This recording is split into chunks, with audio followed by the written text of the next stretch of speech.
Hey, Joss, ça fait un petit moment qu'on t'a pas vu en tenue de moto. Le Kenny Festival, c'est toujours un rendez-vous sympa. Ouais, complètement. C'est voilà, c'est un rendez-vous de passionnés. Et donc du coup, bah, voilà, on est là au Kenny. Moi, j'ai ressorti la tenue aussi. Donc on a été invité par notre partenaire Kenny. Puis il y a aussi Honda qui est présent. Donc voilà, génial, un super rendez-vous. Moi, j'ai roulé en catégorie presse industrie. Voilà, je me suis régalé, pardon. J'ai rigolé et je me suis régalé. Et voilà, j'ai roulé avec la moto de l'un de mes pilotes. Donc, parce que ce qui est bien ici, c'est qu'il y a aussi les pros qui roulent. Donc on a Xavier Bogue et Adrien Escoffier qui sont présents ce week-end. Donc vraiment, en plus il y a le soleil, le public a répondu présent, donc une belle manifestation. Bon, pour toi, l'actualité est toujours chargée. Le Supercross, le SAP qui se profile. Un petit bilan de la Pro X6. Bah écoute, le Pro X6 s'est super bien passé. On a des bons retours médiatiques. C'est vrai que voilà, on essaye de vraiment faire un bon boulot pour que ça passe à la télé, pour qu'on ait des super résumés vidéo. Le jour des épreuves, les pilotes sont contents aussi. Le plateau pilote est super, donc non, ça avance très bien.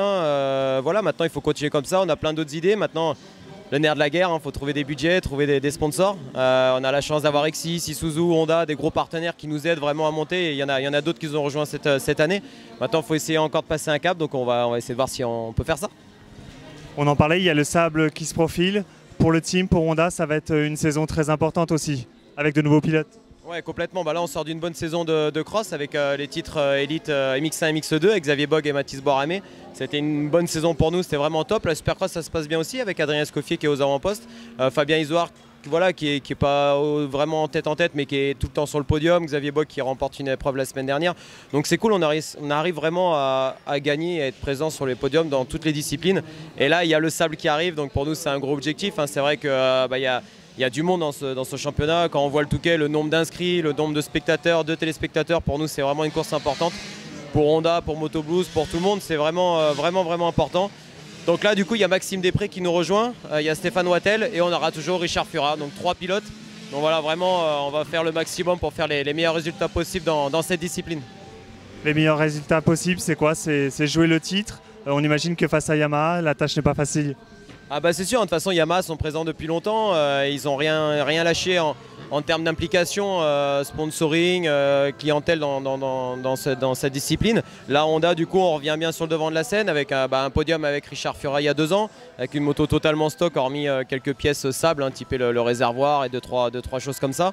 Et là la moto est vraiment bonne, du coup il y a vraiment moyen de gagner et de remporter ce championnat et d'aller chercher une victoire au Touquet, c'est notre objectif. Donc, maintenant, c'est le Touquet, et le charme et ce qui rend cette course vraiment très difficile, c'est qu'il peut se passer tellement de choses que entre les chutes, les accrochages, les problèmes mécaniques, voilà. Donc faire une course comme Milko a pu le faire avec Yamaha l'an dernier, on en rêve, donc on va essayer de le faire cette année. 2019, on en parle déjà. Il y a des projets qui se montent avec le team. Est-ce qu'on regarde un peu plus haut?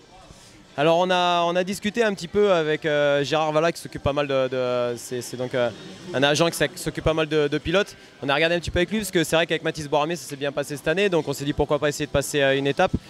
Maintenant c'est une grosse étape, c'est vrai que voilà, il y a des grands prix au Versy. Le souci qu'il y a, c'est que si on fait les grands prix, il faut abandonner le sable, il faut abandonner le Supercross, il faut abandonner des choses où on est bien présent, bien impliqué.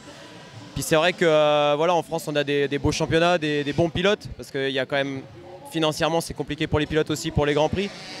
Du coup on voit des très bons pilotes de GP redescendre sur les championnats nationaux, donc c'est quand même intéressant pour nous. Donc non, on va rester concentré sur nos objectifs qui sont de tout gagner en France, que ce soit en cross, en supercross et dans le sable. Et déjà c'est une bonne année. Parfait, Joss, c'est tout le mal qu'on vous souhaite, et puis on vous souhaite une bonne fin de saison de supercross et un bon début de saison en sable. Merci à vous et puis à bientôt.